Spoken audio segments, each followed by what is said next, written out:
Olá, adoradores! Dos 15 cânticos de romagem, 4 deles são atribuídos a Davi, os Salmos 122, 124, 131 e o Salmo 133, que é o nosso salmo de hoje. Nós não sabemos exatamente quando Davi compôs este cântico, mas é provável que tenha sido quando ele foi finalmente recebido como rei sobre todas as tribos de Israel, encerrando uma terrível época de divisão e discórdia nacional. Daí o assunto principal ser a união. Os peregrinos costumavam viajar para Jerusalém em grupos de famílias, e com certeza havia um ou outro desentendimento entre eles, de modo que esse salmo também era bem apropriado para essa ocasião. E vale também para os cristãos e as igrejas de hoje, pois temos nossas diferenças e precisamos aprender a caminhar juntos em amor. Manter a união espiritual do povo de Deus é responsabilidade de cada cristão com a ajuda do Espírito Santo. Davi começou seu cântico com uma exclamação que nos chama a prestar atenção em algo bom e agradável, a unidade entre o povo de Deus. É bom porque reflete o coração de Deus e o propósito de unidade entre o seu povo. É agradável porque torna a vida conjunta como povo de Deus muito melhor. É verdade que nem tudo que é bom é agradável e nem tudo que é agradável é bom. A unidade entre o povo de Deus é uma bênção notável porque é boa e agradável, e ambas em alto grau. Ao lermos as Escrituras, é impossível não notar que nem sempre os irmãos vivem em união. Mas todos nós sabemos que a união espiritual em Cristo é algo bom e agradável. Aqueles que realmente são nascidos de Deus pertencem à família na fé e sabem que devem se esforçar para ter relacionamentos bons e pacíficos com todos os irmãos. O foco deste salmo está no relacionamento entre o povo de Deus. A unidade entre os irmãos é sempre testada, justamente porque eles estão sempre juntos. É sempre mais fácil ter algum tipo de unidade com aqueles que estão distantes. Morar ou estar sempre juntos significa que os laços de unidade e de paz serão sempre testados. O versículo 2 nos lembra que, em sua ordenação, o sumo sacerdote era ungido com óleo especial, produzido conforme as instruções do Senhor.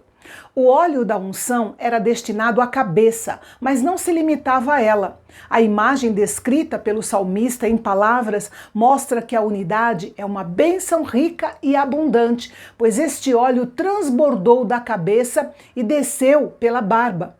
A unidade cristã está muito além de uma amizade comum. É uma unidade de santidade.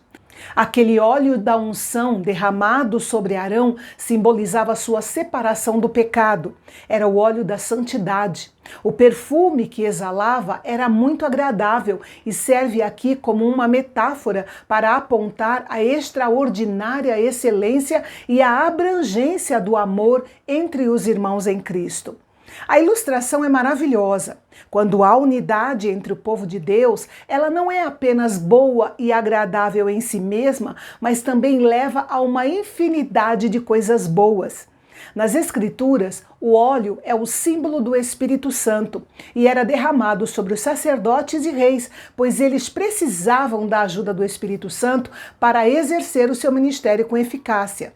Nós também dependemos do Espírito Santo para vivermos essa união. As coisas externas nos dividem: gênero, riqueza, aparência, preconceitos étnicos, condição social, posicionamento político, entre outras coisas. Mas o Espírito Santo remove todos esses empecilhos, promove a nossa união e glorifica a Cristo.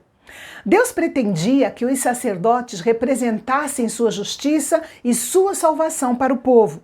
A unção tornou isso possível. O salmista quis mostrar que a unidade entre o povo de Deus tem um efeito semelhante ao da unção sobre os sacerdotes. Que bênção abundante é a unidade! É como óleo derramado de forma tão abundante que flui da cabeça até a barba e depois desce até a orla das vestes do sumo sacerdote. No versículo 3, o rei Davi comparou a unidade entre o povo de Deus com o rico orvalho que cobre o Monte Hermon, formando um nítido contraste com o deserto árido encontrado em outras partes de Israel. O Hermon, no extremo norte de Israel, é a cordilheira mais alta da região, com quase 3.000 metros, e os montes de Sião estão entre os mais baixos de Israel. Os dois são separados por uma distância de mais de 300 quilômetros e ainda assim Deus faz cair o orvalho sobre ambos. Para os judeus, parecia que a cordilheira do Hermon dominava a terra e era capaz de lançar seu orvalho através de toda aquela distância intermediária até as montanhas de Sião. O orvalho sempre foi o agente de renovação, de refrigério e de força fertilizante. Aquilo a partir do qual a vida era mantida em sua força. Já a unção com óleo é associada à fragrância. Por isso o salmista diz que a união do povo de Deus é boa e agradável, além de tornar a vida próspera e saudável. As duas imagens, do óleo e do orvalho, lembram que a união não é algo que nós construímos, mas sim algo que Deus envia do alto.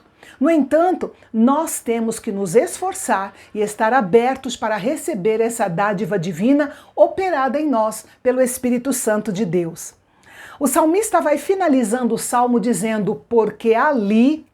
Qual o significado desse advérbio de lugar, ali? Pode se referir a Sião ou Jerusalém, de onde o Senhor ordenava a bênção, ou pode se referir a todo lugar onde há união entre o povo de Deus, completando o versículo 1, ou seja, ó, quão bom e agradável é que os irmãos vivam em união, porque ali o Senhor ordena a bênção e a vida para sempre. Note que a bênção e a vida que Deus ordena não está naquele que se separa e se isola, mas naquele que habita junto. Não está naquela mente que é totalmente a favor do debate e da diferença, mas naquela que permanece unida em unidade. Chegará o dia em que toda divisão acabará e a inimizade será eliminada. Mas enquanto esse dia não chega, que tal buscarmos esse tipo de união no dia de hoje? Vamos procurar ser mais flexíveis, mais tolerantes, mais pacientes e mais benignos uns com os outros. Começando dentro da nossa casa, passando pelos relacionamentos do nosso dia a dia e culminando dentro da igreja, quando nos reunimos para adorar ao Senhor em união, para que ali o Senhor ordene a bênção e a vida para o seu povo. Amém? E amanhã vamos refletir sobre o último dos 15 salmos da série de Cânticos de Romagem. É um salmo bem curtinho, mas que trata de um assunto abrangente: adorar ao Senhor e compartilhar suas bênçãos com os outros. Eu espero você no nosso próximo encontro aqui no canal Bendito, o canal de Fala Fácil. Até lá!